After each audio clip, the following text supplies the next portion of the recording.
What's important to you? My mission is to ask as many people as possible this question, because I believe once you know what's important, you can design and build a life of purpose, meaning, and fulfillment. My name is James Dean. I'm a life coach, and I hope this podcast inspires you to uncover what's important to you. You can follow me on Instagram and Facebook at James Dean Coaching, or connect with me on LinkedIn. You can also learn how I can help you understand what's important at jamesdeancoaching.com.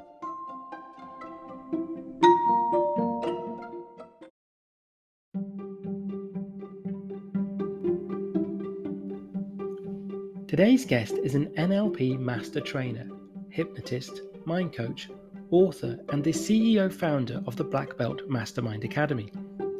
She is the author of the acclaimed self-help book, The BlackBelt MasterMind, the ultimate guide to a fighter's mindset and winning in life.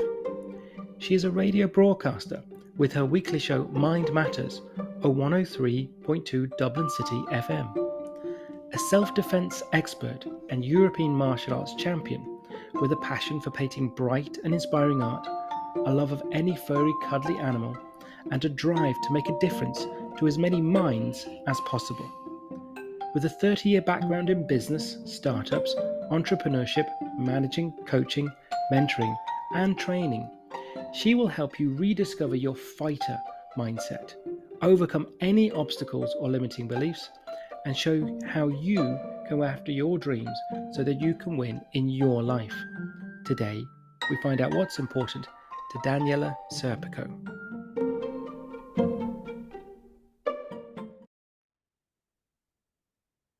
Hi, Danielle. Thank you so much for joining me today.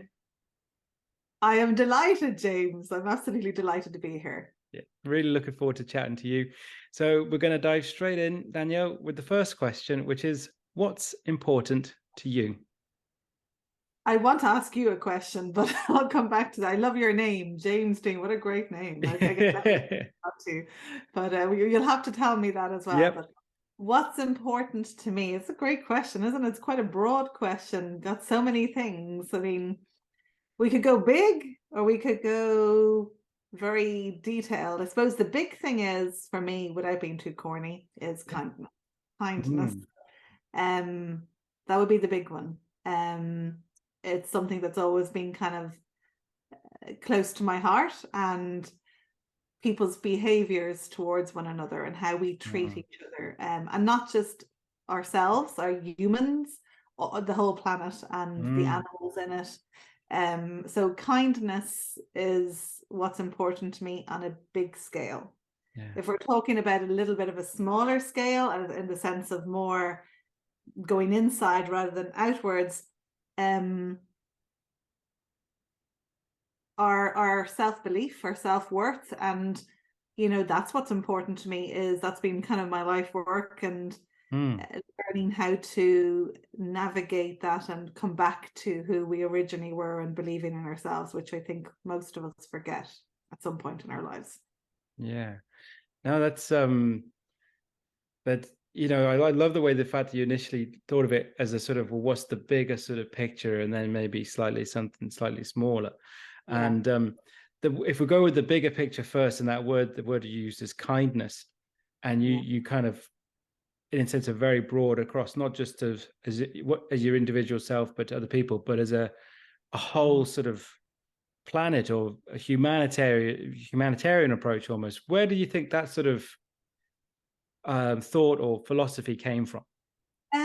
I guess, we all have our journeys, right? And I've had my own upbringing, my own struggles, my own hardships, like us all. And I guess my journey in life and my childhood led me to that. Always feeling like I didn't belong, feeling like I was the outsider, and witnessing and being the victim of, we could say, of bullying, of ridicule, of being the subject of it, witnessing it and experiencing it, I guess, played a big part in that. And then through my childhood, I remember as corny as this sounds, it's so true. But the first film I ever seen in a cinema, I was about 9 years of age, and I'm 50 now, so that's giving away a lot of information.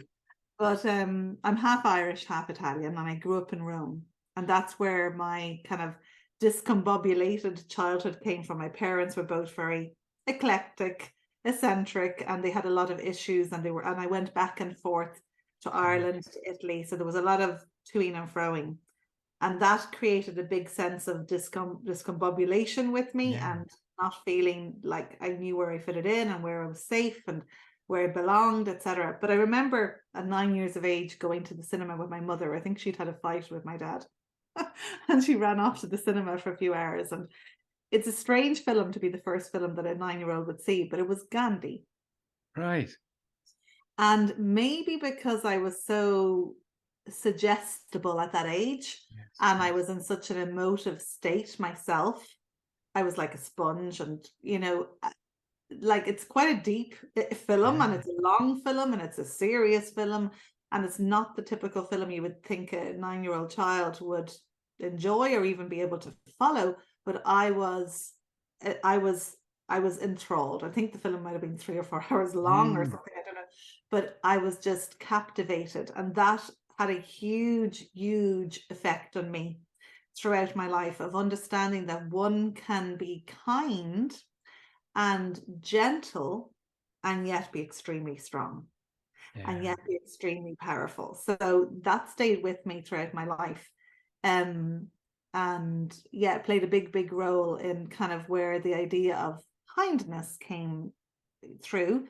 So, and gave me hope that one could be kind and gentle, but yet still hold firm with their strength and their beliefs and their convictions. So I mean, it's such a visceral sort of image, in a sense of, and then the sort of power in that, especially as you say, at such a young age, and as you say, in that sort of trying to find where you fit into the situation that you found yourself in so young, for such a story to be seen in front of you so powerfully. I can imagine a sense of how that, and as you say, as a person who, Gandhi, how they could show you what is capable through kindness as well, in a sense of what he was able to achieve through his messaging and through what he did.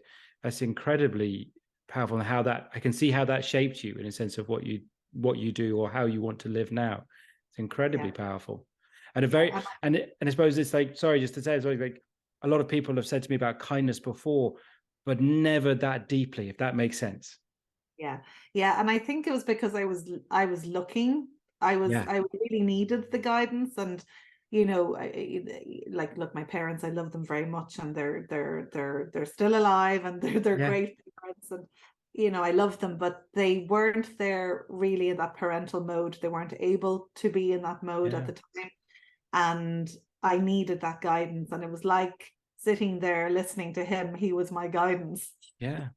As such. So it played a big part, kind of started something major with me. And then I love that now, and then to sort of bring it back then to what you said, the sort of bringing it into the some more detailed things in sense of what's important, that sort of self-worth, self-belief, all those sorts of different things that's more sort of centered. Where did that sort of interest or sort of love of that stuff, where did that come from? Okay, well, again, that could be a very long story, but I'll try and make it as short as I can. After all the toing and froing with my parents, I ended up moving back to Ireland for the final time. This was after 36 trips. Wow. In my 9 young years. And my mum finally came back to Ireland for the last time, and I didn't go back to Italy again. And I didn't see my father after that for many years, until I was 18.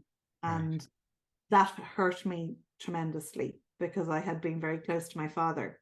And in that time, I lost a lot of my self-belief in myself. And I kind of, as a child does, started to form the idea, because we tend to blame ourselves as children, that I must be unlovable and that I must have been unworthy and I mustn't have been a good daughter or a good person or whatever, because my father didn't make any effort to keep in contact with me over those years.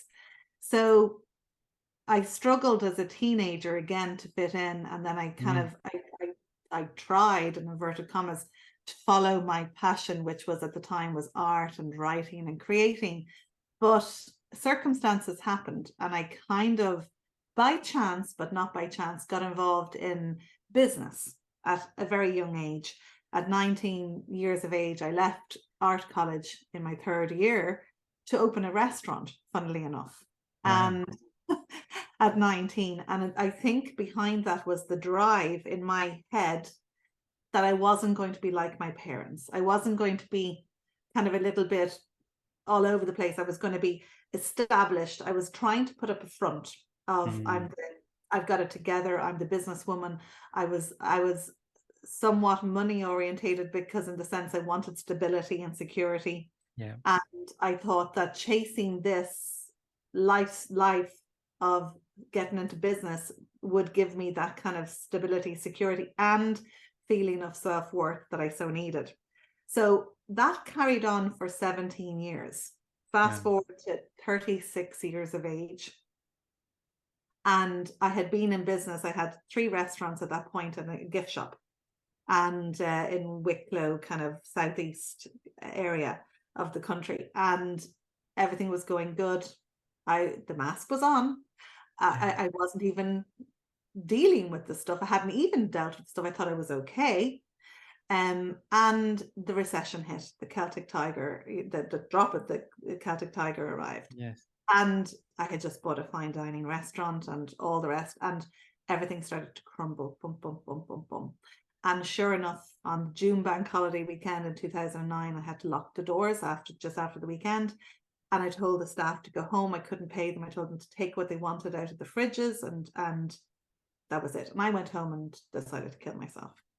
Gosh. It's very cheerful, isn't it? But it does get better. So thankfully I didn't.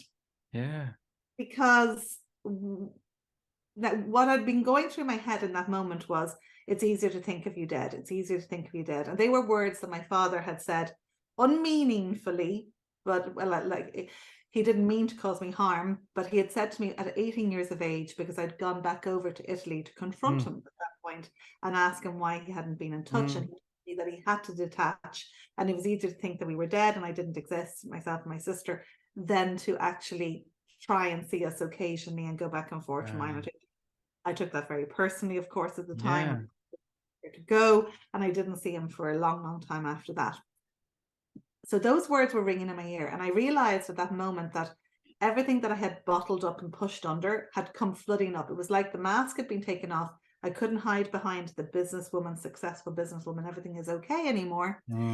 All the issues, the little girl came out crying, and I felt that this was the end. I felt like I couldn't carry on. Now, thankfully, I did. I did. It was a cry for help. I decided, I remembered something that was very important to me. I'd been on a martial arts journey as well, funnily enough, that I had taken up martial arts as a pastime through the restaurant years to help me de-stress. And it had very much helped me over the years to take my mind off work. And obviously he was doing other stuff under the surface, which I wasn't even aware of, was helping me with confidence, etc. But I remembered, I had to get back up. I had to kind of get fight, and I decided to get back up and I'd go for it again. And I decided, you know what, I was a black belt at that point, and I decided I was going to be a black belt in here and in here. And I said, you know what, I've really got nothing to lose. So thankfully I went back working, and I got a job working as a manager in a restaurant. But really what happened was I then started delving into self-development. And up to that point, I'd never gone down that route. I was very practical. I hadn't gone down the route of that, but I picked up a book, and it was The Power of Now by Eckhart Tolle. And something that I would have thought back then was kind of a bit fluffy or a bit wishy-washy or not my style of things. But I was enthralled and I was captivated because, again, it was a little bit like the experience with Gandhi at 9 years of age. It was like the slate had been wiped clean and I was ready to absorb any of the information. And one of the things that I was always, probably my best skill, is simplifying things. And my mother affectionately used to call me Dodo, but, you know, which was kind of insulting. Yeah. Because she spoke 7 languages and my sisters and Menza was a genius. And I was kind of like considered the Dodo, yet I was the practical one. Yes. Right. Yes. And I was able to simplify and make things really simple and get things done. And I remembered reading The Power of Now, and I'm sure you've read it, and by Eckhart Tolle. And I was so desperate for the help, a little bit like the day that I was sitting there listening to Gandhi. And I was kind of, okay, give me the lessons, universe. Tell me how to survive. Tell me how to get myself better. Tell me how to feel better.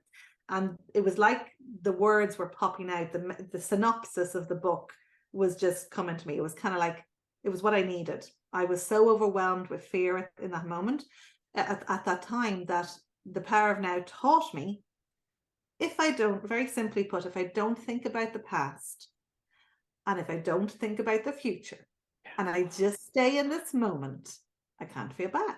I actually can't, because I was very practical. I was kind of, okay, let me test it. Let me test it. If I just don't think about it, don't think about it in the future, stay in the now, and I could just feel nothing. I just don't feel anything. And that was great relief. That was the start. It was kind of like, oh my God, I can actually be in control of my brain rather than it being in control of me. So that began my journey of self-development. I picked up other books, Viktor Frankl, Man's Search for Meaning. It taught me how to look in the right direction, get more of what you focus on. And then I started reading other books. I started reading Paul McKenna. I started reading then Richard Bandler. I found out was Paul McKenna's teacher, and Richard Bandler was co-creator of NLP, neuro-linguistic programming. And that's how I kind of went on a self-development journey. I got involved in that and started learning about the power of the mind, hypnosis, NLP, etc., only to help me. Yeah. And it did. It transformed my life because I started to be aware of how I used to speak to myself and the power of that internal voice. And we talk about kindness, but I was very cruel to myself. Okay. I was so cruel of how I spoke to myself. And I became aware of it. And it's like, once you become aware of it, you can't become not aware of it. Yep. It was like I had opened it up and it was, oh my God. And I was able then, that's 99% of the journey, I was then able to change it. So that's where it all began. Yeah, that is, again, that's an incredible story. And I really do thank you for sharing everything you just did there, because it's I'm sure it's still very powerful for yourself to talk it through it again.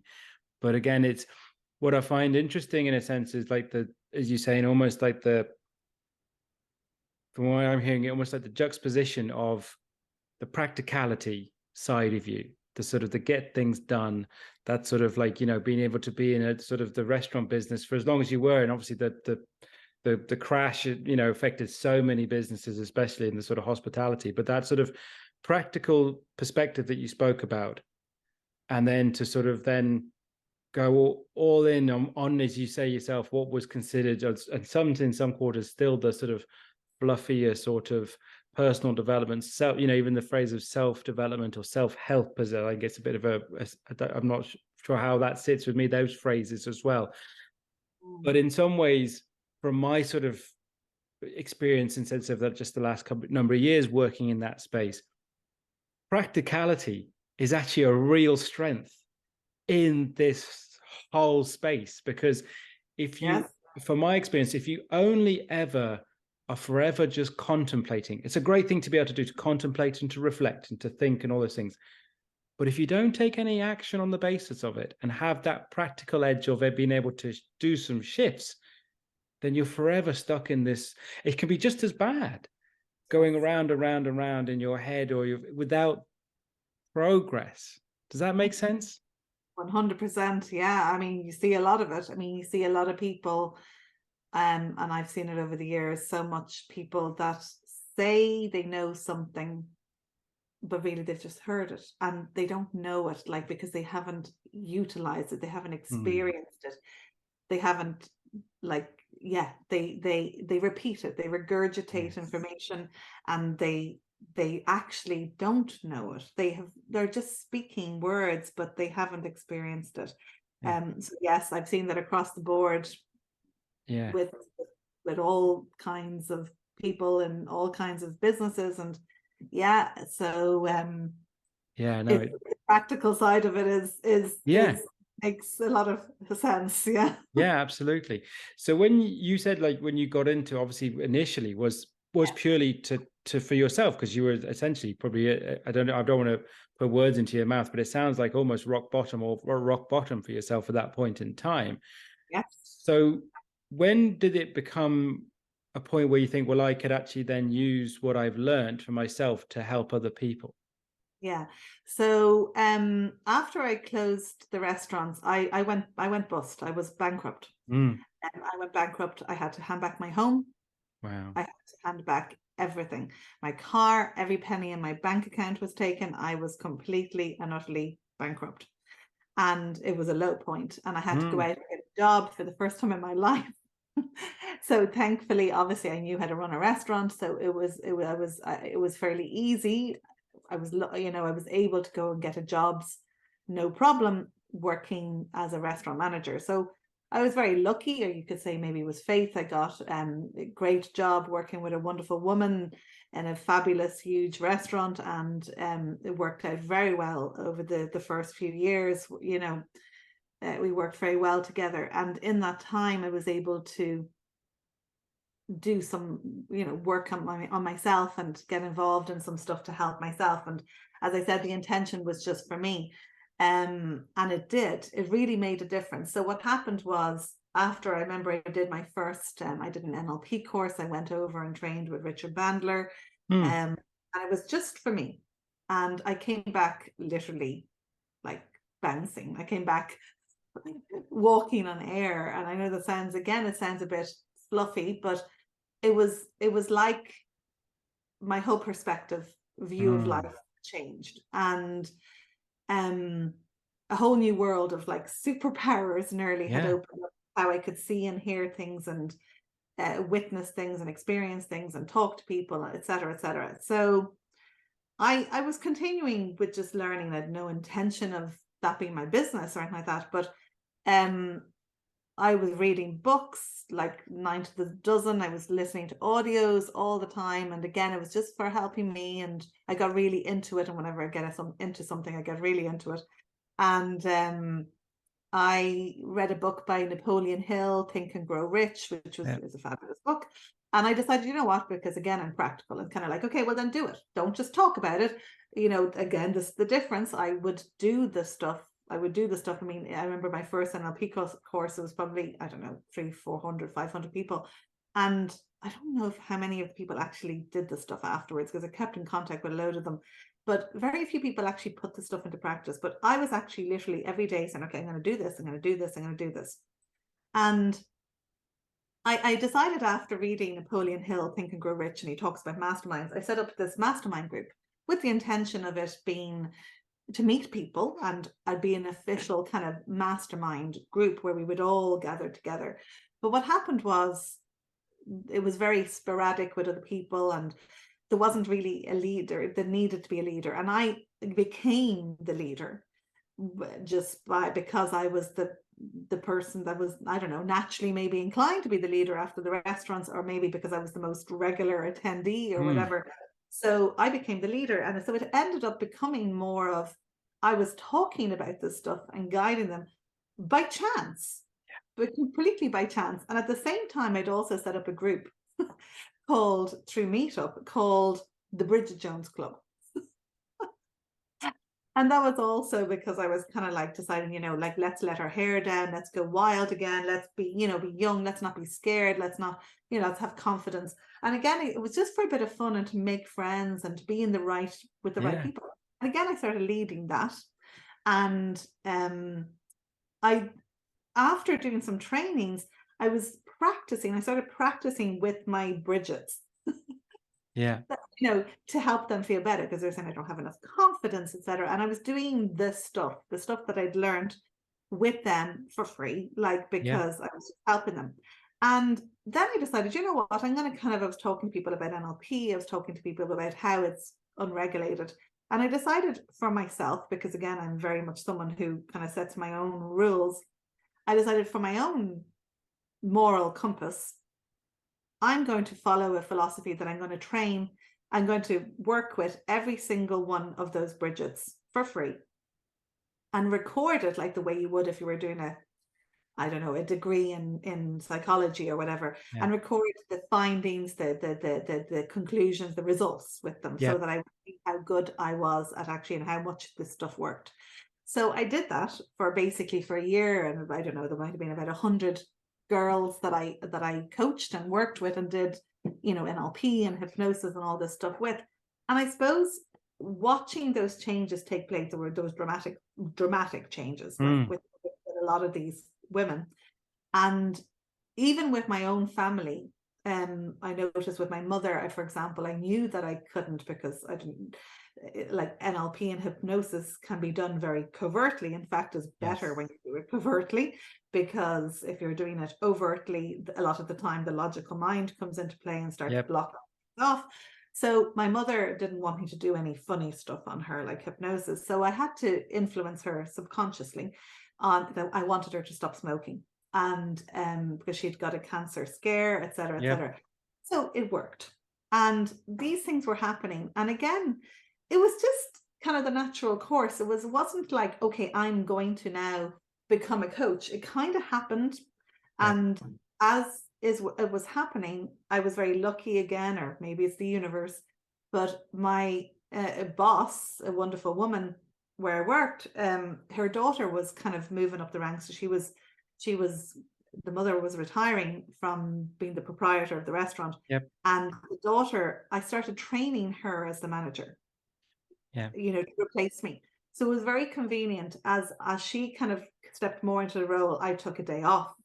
And as she stepped more, and I started coaching. So as I said, it just happened very naturally. And soon enough, I was kind of working a 3-day week and coaching. And then I started charging for it as a business. And I decided, you know what, maybe this is what I'm meant to be doing, because it's kind of working for people, and I love it, and it's useful, it's beneficial. And that's kind of how it happened. So that's amazing. I know. Again, it's, and I think it's the way you said it. So many few times you said, oh, maybe there is maybe a point of whether it's luck or sort of, that things, the way things fell, or the sort of, I don't know, fate or whatever those things. But I think it's those, sometimes I would still see it as like you put yourself into those positions for when the opportunity came about, that you were able to step into those things whenever it came. So that, the whole thing of it, serendipity. But, if you hadn't done the work on yourself, hadn't been with you call it the Bridget Club, and working with these women, that, that you were able to sort of move along and think, well, actually, now I can do it. But also, because one of the things you were talking about, or you've been talking about, is helping people with confidence and things like that. And considering, in a sense of all the stuff you shared, is like, you had the confidence in those situations to kind of go, you know what, I am going to go to start reducing down the hours, and then start moving into coaching and start charging people and things like that. Or I'm sure you had to have that confidence in working in the restaurant business before, and things, even the confidence to bring yourself back up from after going bankrupt. So I do think there's the element of opportunity or luck, coming up, but you put yourself into those positions to step into it, it sounds. Yeah, there is. And there is a difference, I suppose. Like, it's important, I guess, to clarify that I actually probably always had confidence. Yes. In the sense of, because what I've learned is confidence is something that comes from doing. Yeah. And you get confident at the thing that you're doing by doing it. Like, if I was to ask you, do you drive? If you drive, you are probably confident at driving because you've been driving. But if you've never driven a car, and I was to say, are you confident at driving a car? You would probably say, well, no, I've never driven a car. So confidence comes from doing. And I was always somebody that even from a child, I had learned to be a survivor. I'd learned to take care of myself. I'd learned that I had to kind of do it myself. Yeah. So confidence comes from doing. So I always had confidence, I think. And I'm good at helping people instill that, because that's just an act of doing. It's a behavior. But self-belief and self-worth, I didn't have. Okay. I did not have. I had no self-worth. I'd no self-worth. I was like, I was, the way I used to describe myself was I was the scum on the bottom of a shoe. That's how little I thought of myself. So I could be confident. Yes. I knew I was able to go and do things. You could say to me, okay, can you figure out? I mean, I've done everything. Jumped out of planes. I ride a motorbike, 1100cc motorbike. I'm a black belt European champion. I can do things. Yes. And I was always able to do things, even as a child, but I had no self-worth. There's a difference. There's a huge difference. And this is, a lot of people use these words. And again, this comes from experience. It doesn't come from, just learning stuff from a book. It comes from experience of knowing the difference. There's a lot of people that are doers. There's a lot of people there's words bandied around like narcissism and what's the person that goes with a narcissist? Are you a codependent? Now, a codependent, people think, is someone that's very unindependent. In fact, they're extremely dependable and independent people. Yes. They're very strong people. That's why a narcissist, for example, would be attracted to them. So I'm kind of going off track. But the point I'm mean is that there is a huge difference. And I had no self-worth. But when I started to analyze internally how I represented the world and how I represented myself, and statements such as I am this or I am the other, when I changed that, not just, oh, I can do this. I could always say, yeah, I'll figure it out. I'll find a way. I'll do it. I'll survive. I'll make it happen. I can do it. But I knew I was able to do, but I didn't think I was lovable. I think it's I'm so glad you went into that, because I think it's the first time I've really heard it, in a sense of the fact that, confidence and self-worth aren't the same thing, but they can be often in conversation being used as interchangeable and meaning thinking the same thing. Whereas you say that the things that you've said, the sort of achievements that you've been able to do in your life, and those sort of moments and things, in the sense of which will go into more in sense of your martial arts experiences, things like that. You say jumping out of planes, so I'm assuming you've done some skydiving, you've got motorbikes, all these things, but as you say, and again, just to go back to that phrase you said, how you thought of yourself in sense of your own self-worth, the scum of the bottom of a shoe, it's so powerful, again, because it can show the difference of you can, and you said it earlier, in the sense of having that mass, you can do the lots of doing, but internally it's not reflective of all those of what people may see as success. So was there a moment as you went through this sort of the personal journey yourself of trying to build up that self-worth, I'm interested in the sense of because I think it's really important for people to hear, is how did you go from that such sort of starkly negative self-talk, that's the most sort of visceral, again, if I've heard from someone talk about themselves, how do you go from that to where you are now, in sense of how you feel about yourself? Well, well, the practicality and the doing stood by me. Yep. Because again, exactly what we've said, I think when we talk about self-development, there's so many people out there that understand the theory and they understand the theory, but there's very few people that, and I've been coaching now, and I teach coaches, I train coaches for the last 12, 13 years, but there's very few people that I see that actually do it. They talk about doing it, but they don't do it.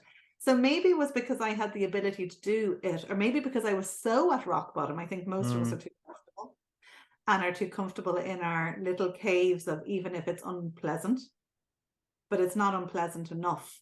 And maybe because I was at rock bottom, I was, literally on that day when I closed my restaurant, I went home and got into a bath with a blade. That's how bad it was. Do you know what I mean? So maybe because I was at rock bottom, I'd nowhere lower to fall that made me take the action to do. But I see so many people, in every industry and even in the coaching industry, that talk. Yeah. But I know immediately, and I can tell immediately that they're just talking. They're not doing the stuff. You can tell by the vocabulary they're using. From NLP, you can tell by the way they express themselves, how they gesticulate, where they look with their eyes. You can tell that they're not actually doing, like, we talk about affirmations, we talk about visualizations, we talk about gratitude. They don't actually do them. So they talk about it, but they don't actually do it. And if they do it, most people do it as a tick the box exercise. They don't actually do it like their life depends on it, like it's the most important thing of their day. And as I said, whether it was because I was told from a young age that I was not simple, but I was called a dodo, but I kind of took that nearly, I kind of maybe as a self-defense mechanism reframed it and took it as kind of like, okay, I'm the practical one.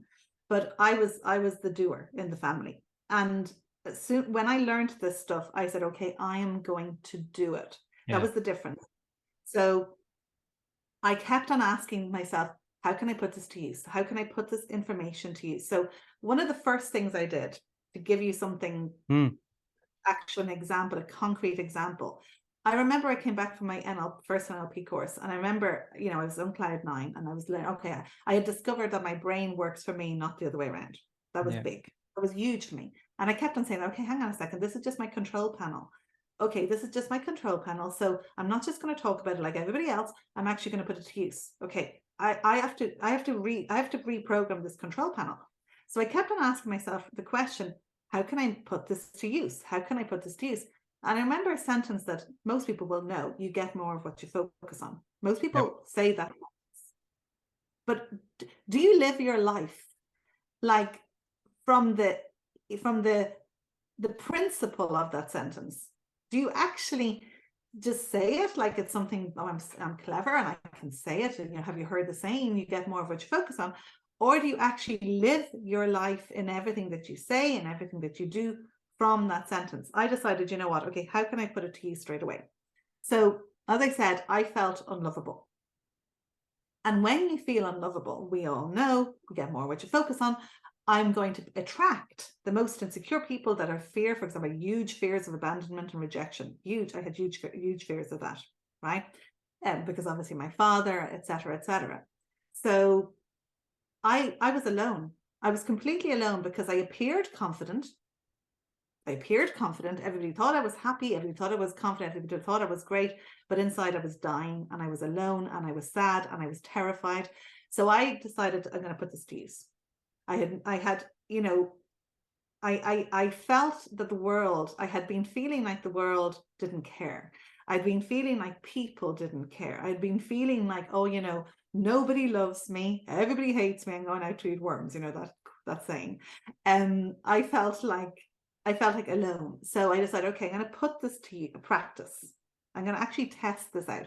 You get more what you focus on. So in other words, if I focus on looking for the good, the nice, the beautiful in somebody, then in theory, as the universe is telling me this is how it works, I'm supposed to be able to find it, right? Because a reticular activating system, everything goes into play to find that. So I started, because I know our words have power, and I'd learned that from NLP and hypnosis. So I started to, and I'm not suggesting that everybody needs to go out and do this per se.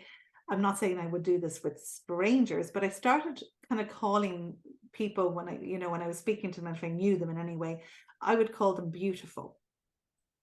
I would say, hey, beautiful. Okay. And that might sound, maybe not everybody wants to do that, but this is what I did. And the reason I did that was because I knew when I used those words out loud, it gave it more power to my brain. And I knew that then my brain would have to start looking for what was beautiful in that person. Yeah. And I'm not talking about just aesthetically, but Yes. at the start it was hard because I was so negative about people.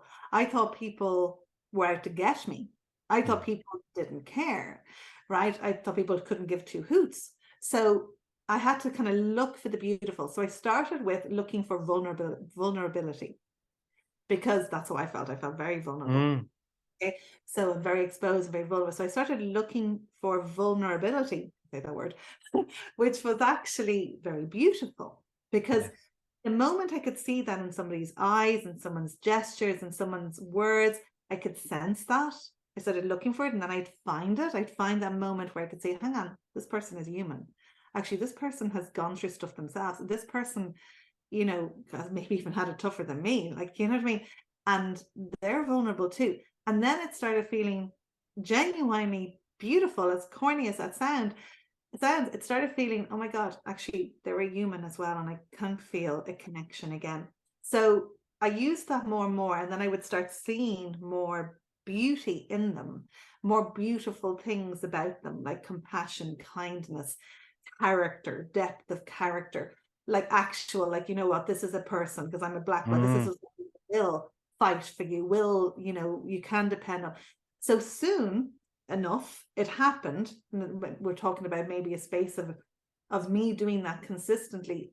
Probably took about, I would say, about 3 months before I started realizing that, you know what, there's good people in the world, and Yeah. I have some support around me, and I wasn't feeling as lonely. So that's how I moved from just talking to actually doing. I put the stuff into practice. Mm. And I don't know if that answered your question. Yeah, no. Well, I think because it was coming back to the whole thing of, the whole thing of self-worth, and in the sense of, from what I'm hearing, it's the thing of like, for you, it was the way of, well, in order now, correct me if I'm wrong, but if it's in order for me to see it in myself, I have to see it in other people. So in a sense of like, well, to be able to say even to myself, well, that I'm beautiful. Well, I'm going to see how people respond to when I say that they're beautiful, and you say the vulnerability is a great example in a sense of like, because it's that thing of, we all know that we're vulnerable in certain ways. And again, I think it's becoming, I think it's all necessarily always been there in a sense of like, people can be vulnerable. It's much more, I'd say, out there in a sense. The power of vulnerability now is much more in the open. It's the whole thing of being able to embrace it, and seeing it in someone else means you're able to see it in yourself. Whereas like, if what you were saying before is like, well, actually, if you think, well, everyone else is out to get you, doesn't love you, you're unlovable, well, then the self-worth's going to come down. But if you think, well, actually, maybe our people are actually okay, people do have some good in them, there is some kindness in people, and then I can see it in myself. So it's kind of that reflection piece of being able to see it in someone else, and then you can go, actually, maybe they do see something in me as well. That's a good thing. How will you, I suppose, this is a question that's just come to mind. One thing I find when I talk to people or I've worked with people is the difficulty in people accepting a compliment or praise. How was that something that you may have struggled with or had to change? 100%. Yeah. And 100%, and it's something I learned very early on in all of this, is 100% to change that dialogue, to change that, and to start allowing yourself. Allowing is a big thing, and when you're insecure, you close yourself off and you don't allow anything in, the good or the bad, you know what I mean, the bad or the good. So Yeah. taking the compliment, accepting the compliment, is huge. Is huge. So yes, absolutely, I would have been an advocate very early on of immediately kind of learning to say thank you, because I mean, someone's put themselves out there, and to actually give you a compliment. Do you know what I mean? And also to actively go out and give compliments, which was something Yes. that I started to do, not just fake compliments, but Yep. real genuine compliments, to stop someone in the street and say, hey, you know, like, I love your dress, or you know, God, you've got a great smile, or thank you for this, or whatever. So yeah, so I would very regularly do that type of thing, and it gives me more self-worth and self-love as well. And the inner work, I mean, there was a huge process of inner work that I did, of the inner child work was a huge part of me learning to love myself again. And I still do it every single day, and I teach my students how to do it every single day, because it's absolutely essential, I have found, to not forget who I was at my core when I was a baby, when we all were complete and whole, before we went into what we call ego, our false representation of who we think we are. Because when I was up in ego, I was in the idea of that I'm not good enough. So ego isn't necessarily just something, it's not a bad thing. It's in the sense of, like, it doesn't mean that you're vain necessarily. It means that you could be very insecure when you're up in ego. So when I was up in my ego, I was in the false misconception that I wasn't good enough. But the more that you can bring yourself back and connect with that inner child who is completely whole, and you learn how to acknowledge your feelings, that was a huge part of the work. Because, you know, when we were talking about confidence, you can live up here in confidence, all in here, and never go into this, never, or until boiling point comes. And that's what happened with me in that summer, in June 2009, when I couldn't hold all the emotions in anymore. They overspilled. And then if you've never dealt with any of this stuff, it's hard to handle it. Do you know what I mean? So learning how to feel and learning how to connect and acknowledge my feelings was the most fundamental work for me to learn how to value, respect, and love myself again. Yeah, absolutely. Yeah, incredible examples again of how it's all connected, and how but as you say, the work, the inner work, and one of the themes you've been saying, we've been talking about, is the whole fact of the doing versus just the theory as well, and the fact that you've done it on yourself, and you say, and how many people can read and repeat versus actually read and apply is a very different thing. One of the things I wanted to because you mentioned it a couple of times, and I know it's part of your, I believe it's part of your, either your company name or your brand, is the whole thing of black belt, and the fact that you are a black belt in martial arts. And you said you did it for a long time, part of your to de-stress, or something to do when you were in working in the restaurant business. So tell me just in general sense about, because you obviously got to a high level as well, in the sense of, you know, in competing and winning at Europeans. So tell me more about martial arts, because I did it, if I ever did remember, I did it once. I did judo when I was about 10 for about 3 months, and then the teacher moved away. So that's my experience of martial arts. So tell me more. Yeah.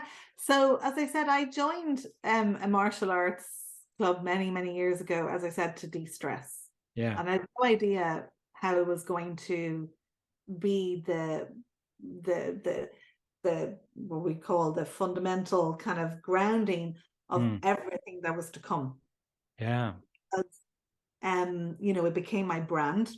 My brand is the BlackBelt MasterMind. But the BlackBelt MasterMind isn't me. It was never intended that I was seen as the BlackBelt MasterMind. The BlackBelt MasterMind is you, is the person that is aspiring to become the black belt of their own mind. So as I said, that day I decided, you know what, I had reached black belt status, something that you tie around your waist. But one of the things I learned with martial arts is, and it's a bit like life, right? We're always striving for the next best thing. We're always saying, when I have this, when I get that, when I get the other. You know, people say to me every day, they say, when I get confident enough, then I'll show up on camera. When I get confident enough, then I'll start a business. When I get confident enough, I'll go and do X, Y, or Z.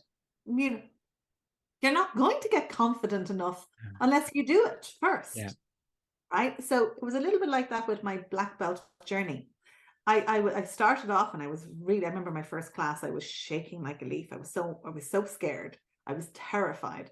And then slowly but surely, by repetition, by doing, soon enough, I became obsessed. Because, as I said, when I do something, I immerse myself in it. Yeah. And what I loved at the start, it was just solely because it took my mind off things. Because it's the art that I study is Kenpo karate, so it's kind of a mixture of Chinese and Japanese, and it's very practical. But it's really what it is the study of motion, and I loved the real deepness of this. It wasn't about violence, obviously. It's nothing to do with that. Obviously, it is about self-protection, but it was so much more than that. It was about understanding the principles of motion and the principles of learning an art, an art form, something that is God-given ability that we have to move our bodies in certain ways. And if you touch a body in a certain place, the reaction that gives and the way it affects the body, etc., etc.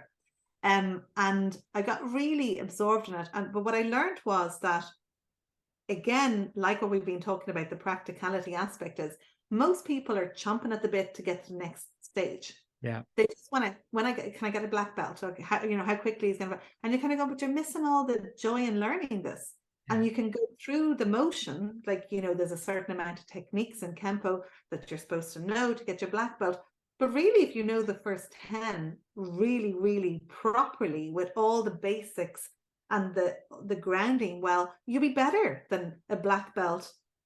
You could have a black belt. You'll be better than a black belt that knew all the techniques, but isn't able to apply them properly. Yep. So what I realized was, the closer I became to black belt, what I really learned from this was that it's when you become a black belt that the journey begins. The true journey begins when you get the black belt, not actually, it's not like you've arrived, because when you get the black belt, now everybody looks at you different. Now now it's like, oh, whoops. Well, I was hoping to get the black belt, but now here I am. Now what? Now everyone's looking at me and I'm supposed to be the black belt, act like the black belt, display my moves like the black belt, be a leader, be in charge, be strong, blah, blah, blah. And that's when the true test happens. So for me, becoming a black belt is like the journey of life. It's kind of like, get the thing, do it, and then step into that being the leader and understand the basics and practice the basics by repetition, day in, day out, until it's not just muscle memory, it's mind memory or whatever. And all of this became basically, you're probably aware of this, the fundamentals of my brand and my book. Like I have one here, actually, a stained coffee one, the BlackBelt MasterMind, which is the basics of the principles of life, the principles of how to navigate life through I put it through the yellow to black belt. But the first step in becoming a black belt, the very first stage when you're a white belt, is to learn, for example, how to stand. How to stand and how to breathe. And if you don't know how to stand and how to breathe, you can't move on to learning black belt techniques. It doesn't matter how many you know. And it's the same in life. Going back to the power of now, it's nearly like the same thing. If I don't know how to be in this moment, I can't focus on going any further until I learn how to navigate this. And the principles in my black belt journey are the exact same principles that I used myself and that I would use to coach somebody through the journey of life. So no, I think it's and again, what I love about it is I love in a sense of the fact that the analogy there as well, in the sense of the fact, but what I'd love more is the fact that you could, again, to sort of reflects back on the conversation again. I was like, you could have just read about martial arts and you could just have a knowledge about martial arts and still call yourself the Black Belt Mastermind, as a very sort of clever marketing thing or whatever, we can use black belt. But it's also, again, the fact that, no, this isn't just about from reading about it and knowing about it and having an interest in it. It's the fact that you've done it, and it's the fact that the application of studying, and not studying but doing and practicing those techniques over years and days and hours, I'm sure, of the training or whatever is involved. But as you say, how those methodologies or practicalities can be then applied, I'd say, for anything that person is trying to work through on their life. So I love the fact that it's not a marketing gimmick, is what I'm trying to say. It's not. It's absolutely fundamental in the sense of who you are and how you've created what you created for yourself.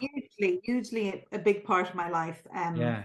A big part, because again, just like the way we see people, you know, coaching, or we see people in any business and it's superficial, like being in martial arts is a big part of my life. I'm hugely passionate about it, and I see people coming through their martial arts journey and they dabble, and they just want a quick fix, and they just want to get a black belt, and you're kind of going, who cares? At the end of it, when I was going from a black belt, I was like, I don't want to go for a black belt. I didn't even care. I couldn't care. I've been a black belt now for over 20 years, but I haven't changed rank. Like, I haven't put on a second degree or a third degree, even though I could. You know what I mean? But I teach children, by the way, now, just to give back in my community, etc., etc. So I do local classes for the kids. I still do martial arts every single day, but it's so much more than that. It's more than just talking it. It's, you've got to walk the walk. Yeah, absolutely. Well, as you say, there's like, because one of the things that is sort of a theme again that's come through is, like, even you go back to the sense of like the initial things of like the restaurants and stuff, there's an element in a sense of where you can keep doing to get for the successes. You can keep, as you say, keep ticking off. Well, I can get another tag on the belt, or I can get another this, or I can get a, you know, someone said, I can get another cert, I can get a master's, I can get a doctorate, I can get this. You know, you can keep adding up all these sort of things to say that you've done them.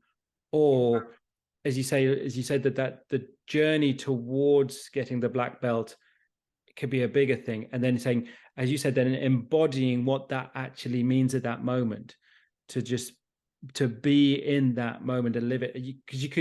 Because I found, again, from either personal experiences sometimes, or then people I've worked with or spoken to, is it's like you said earlier, well, when I get that, then I'll be satisfied. When I get, oh no, maybe it's the next one, you can keep just going through the cycle of tick boxing, essentially, and never actually knowing what it was like to actually live through that moment.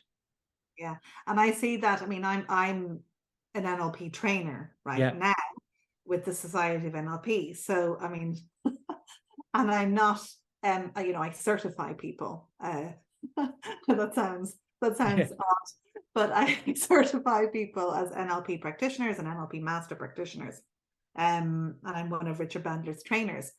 But one of the things that's really important to me is that I don't just train what I call pen pushers. Yeah. People, like, for, you know, that are just doing it just to get a certification so that they can call themselves a coach or go out there and have a certification. It's not just about that. You've got to have, that's why, like, for example, my training, it's immersive. It's not just, you know, you come with me, we experience, we do it together, you have a transformation. So it has to be so much more than that, than just to be a pen pusher. So for me, like, one of the things I talk about a lot is, again, these techniques. Like with martial arts, it's not about learning the technique, it's about learning the principle. So the overall principle, because what I've seen in courses, and there's so many people that just go on course junkies, is a lot of it is marketing, because they'll give you, you know, you go on a hypnosis course and they'll give you a script, and you're kind of going, okay, but, you know, and I've gone on so many of them, and I kind of go, why are you giving me a script? And they go, oh, there you go, that's how you teach somebody, how you get someone to stop smoking. I kind of go, but I need to know why, like, why. So this is something that I do with my students. I don't just, they don't get a script. They understand the principles so that they can do it for them. You know, the way we say, instead of giving a man a fish, teach him how to fish, we can fish for a lifetime and get his own fish. I will teach you the principles so that you're not an NLP pen pusher, so that you don't just learn a technique for this, and this. You know the principles, and you can make up your own techniques for whatever you need and whatever your client needs, for example. Yeah, absolutely. Yeah, we could keep going, but I want to. There's a few questions that I do want to ask you. One of the questions I like to ask all of my guests who come on is about quotations or phrases, because I do find them. I think they can be quite sort of powerful and quite impactful. So, are there any quotes or phrases that are important to you? Well, there's so many, but I guess I would probably, there's two, I suppose I would, as corny as they are. The first one be the change, you know, you want to see in the world by Gandhi, Yeah, my hero. Okay. And yeah, I'm being the change. That's something that I live by, be the change. Okay. And the second thing is the quote that's in the front of my book. yeah, Okay, which is the one that got me out of that bath. Okay, yeah, which is very, very simply, very simple. I don't know where it is. A black belt is simply a white belt who never gave up. yeah, And that for me means two things. One, it means, okay, yeah, you don't give up, you get back up. But two, it means even more importantly, the black belt isn't the end. The black belt yeah, is only the beginning. You know, when you get a black belt, like actual physical black belt, and like I still have my original black belt, and you can see that on it. Like after 20 years, it's worn to pieces. So what happens is the dye starts coming off, because a black belt is actually a white belt. So a black belt is actually a dyed belt, a white belt that's dyed black. So the more it's worn away, you can see the white underneath. So when we talk about that quote, a black belt is simply a white belt, there's a white belt in all of us underneath. And being open to learning and yes, growing and is the journey. That's yeah. the way I want to live my life. I love that. And that is one thing I actually never knew, in the sense of the belts, you know, the actual physical belt. I love that. Yeah. Again, I love the sort of significance of that. And they're two fabulous sort of quotes to live by, and to I can see how they really do center you. I can see them from our conversation. You've mentioned a few people as we've gone through our conversation. I'm sure have had a huge sort of impact and influence you. Um, any other sort of people, barring the ones you've said, that have really, would you say, have had an influence on you or your career? Oh, there's so many. Yeah, Obviously Richard Bandler, you know, Gandhi. God, there's so many. I would maybe, without going off too much on yeah. another tangent, to keep it simple, I would probably say J.K. Rowling. Oh, yeah. Because I love writing. Writing is one of my passions, creating and writing and words. So she has been an inspiration. I have a kind of a little secret novel in the making, and yeah, I love her journey as well, how she Yeah, just kind of, from again not believing in herself and feeling that she was a nobody, into obviously exploding into this yeah. world. You know, yeah, I love the imagination side of things. I love the Yeah. ability to imagine and create, and I have huge admiration for her wild, you know, wonderful imagination and what she Mm. was able to do with it. So she would be a big Mm. influence as Yeah. well. Yeah. I actually love one of her quotes, when I think it was like before she wrote the sort of Harry Potter series. Was it you know, rock bottom was where I built my foundation. I think I'm paraphrasing it, but again, another really, I think I've reflected on that one a few times myself, in a sense, not that I've got to that point in the sense of where she was, or maybe you were, but even if it's like what to my one would be. Do you know what I mean? I think that sometimes, I think as well, just on a slight tangent myself, is like, I think a lot of people can sometimes get um stuck in themselves, thinking either, you know, whether it becomes to self-worth or self-belief or confidence, or wanting to go to wherever they want to get to, um whether there's deserving to do something big, or an idea they have, whether it's big or small, whatever it is for themselves, they think, oh, well, but I was never at rock bottom. I never went bankrupt. I never, you know, attempted to take my own life. Or I never got into that position. So they think, well, I think it's not that bad. So what am I to do something else? And it's like, well, no, it's relative to yourself. It's just because something maybe not seem as traumatic or as dramatic doesn't mean it's not just as important to you. So we shouldn't minimize what an individual is feeling, and you shouldn't wish that you'd gone through something worse as well. Like, it's like, you know what I mean? It's kind of, be grateful for that. Okay, maybe things may be bad, they could be worse, but you could still, doesn't mean that you still don't deserve to do something now. The whole thing of like with that quote from J.K. Rowling, or even just listening for yourself, is this whole idea of you can still be inspired and still go from where you are in that moment. Is the Eckhart Tolle you said is like the power of now, or where are you now to move forward? Yeah, 100%. I mean, like, we can always compare ourselves and think, oh, someone has had it harder than us. Yeah. So, when I hear other people's stories, I'm kind of going, oh my God, well, like what happened to me? Well, nothing. Like, I had my health, like, I was alive, everything, I was a young woman. I could pick myself back up, go out and get a job just like that. I mean, what's the big deal really at the end of it? Do you know what I mean? So compared to other people's stories, if we're going to live comparing, then there's always going to be comparison, isn't there? Correct. Exactly. Yeah, absolutely. Yeah. Yeah, no, it's been amazing to talk to you, Danielle. I just have one more question for you, which is, what's important for your future? Great question. Okay, I would say, to end this conversation on the same note that we've been going on, continuing to never ever think I know it all, and to always, I like to say, I have my own little quote that I use. I say, it's oh so right to be wrong. To always look, the way I was looking for evidence of beautiful, I always look for my limiting beliefs, and for my negative thoughts, I always look for the evidence that I'm wrong. So I love, because I know how confirmation bias works, and we look for the evidence to prove ourselves right, even if it's detrimental to us. So I want to continue, and my aspiration for myself and to teach others is that we all continue to look and enjoy being wrong about the stuff that's also right. Yeah, no, love it. Absolutely. As I say, it's been absolutely wonderful to chat to you today, Danielle. I really appreciate you sharing everything you have and the time you've taken to chat to me.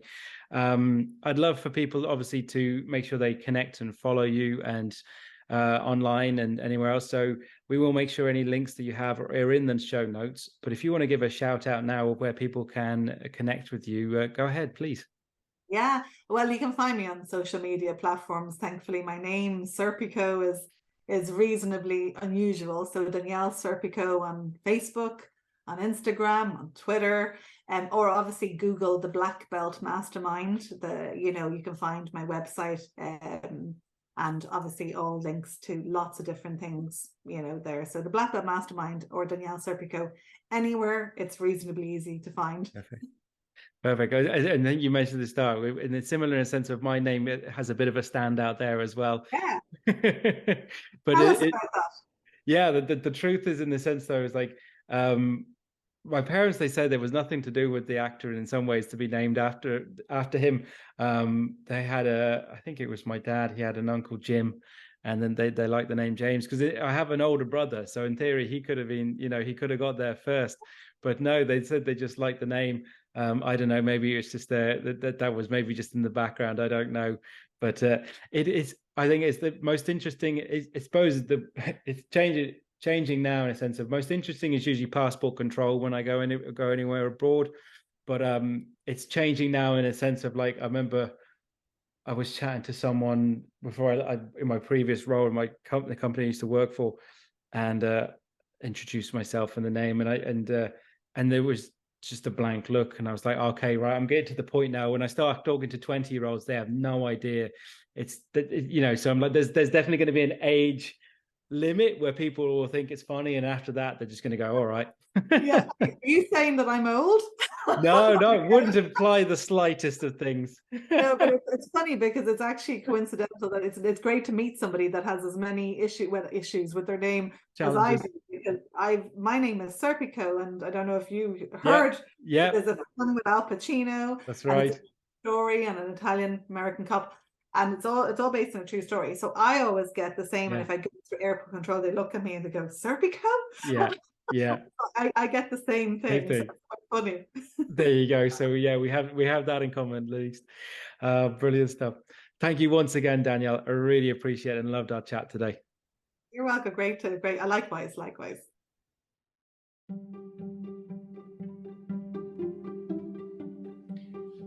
Thank you for listening to What's Important to You. If you enjoyed this episode, please like, comment and share. And make sure you subscribe so you don't miss out on any future episodes. Again, you can follow me at James Dean Coaching on Facebook and Instagram. Connect with me on LinkedIn or find out more about me on jamesdeancoaching.com.